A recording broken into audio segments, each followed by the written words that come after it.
Tuesday will be May 9th. We don't want to take people out of work. So yesterday we had thousands of people follow us onto the streets in Kumasi. Thousands and thousands of people followed us in support. It was an extraordinary day yesterday. So yesterday morning, 6:30, I was in Kumasi on about 5-10 kilometer walk through the streets. Massive. And humbled once again by the people who joined us on the walk. Then after that, we washed down and Otumfuo hosted us on his birthday.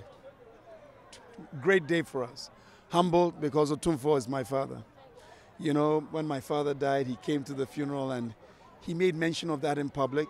Everybody is his son, but I have taken it to heart over the period. And I take it as a privilege that when he was going to commemorate the launching of the park in honor of his mother, he allowed the families, the children of the deceased to come with me that day. So we went with about 30 of us to Menshia.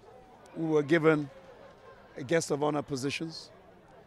All the Queen Mothers were there for the event for Otumfuo, and they permitted us and only us to speak. So that was an honor. And after that, Otumfuo shook the hands of a lot of the children, a lot of the families. He remembered some. Don't forget, it was in this stadium. The weather was exactly like this. It was raining that night. It was raining that night when I was called. Running across to the stand over there, that very stand, to have people dying, suffocating, tear gas, going crazy, carrying bodies to try and get them out. And the first call I made was to Otumfuo that night. And Otumfuo said to me that night, "Herbert, be strong. People will need you." When Komla Domo came for me and said, "Look, your work is not done. Let's go to 37." And we saw the 96 bodies lying on the ground, dead. Again, I called Otumfuo. I was crying and I was full of rage because I didn't think this needed to happen. My chest was heaving. Again, he said to me, "Just calm down." So this is the first time that we have had a leader in 16 years recognize the families. The first time in 16 years that a leader, a true leader, has said, "Bring the families to me so I can shake them in the hand, look at them in the face, ask them how they are, and give them hope and support." We've had how many presidents in that time? How many ministers of sports in that time? How many heads of the NSA in that time? This is the first time that we've had a leader do that. And my heart goes out.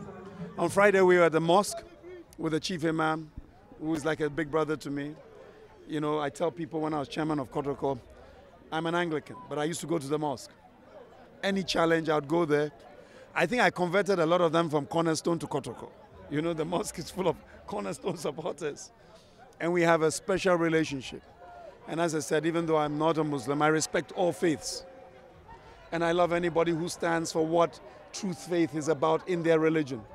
And so that is where I always go. You notice, I don't go to the church, I go to the mosque. But we have not. I think at a time you need to go and ask those whose your taxes pay for them to be in office. It's unfair to ask this government because they've only now taken seats.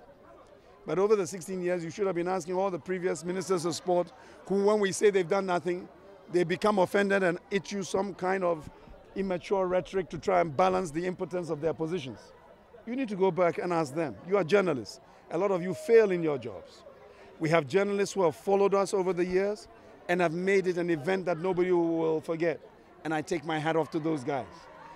Most of the focus is on people like King Edward and the rest. Here in Accra, there have been a lot of you guys, yourselves, have been directly involved in the program, where it is selflessly, you make people aware of the event, you support it, and you let Ghanaians understand that you need to be proud as a Ghanaian. Hillsborough cannot be celebrating their own, and then we then forget about our own. High Shell cannot be celebrating their own, and then we then think that our heroes are not important. Our heroes are also human beings. They're as important as the next person. When you travel the world, you see that when there is a world war, after the World War, every end of World War celebration yearly, Armistice Day, other days, people have a minute's silence for their fallen heroes. 126 people dying at a stadium unnecessarily. Unnecessarily. Those were the heroes. How many families were displaced? How many children could not be looked after? We cannot simply walk away and forget, not as Ghanaians.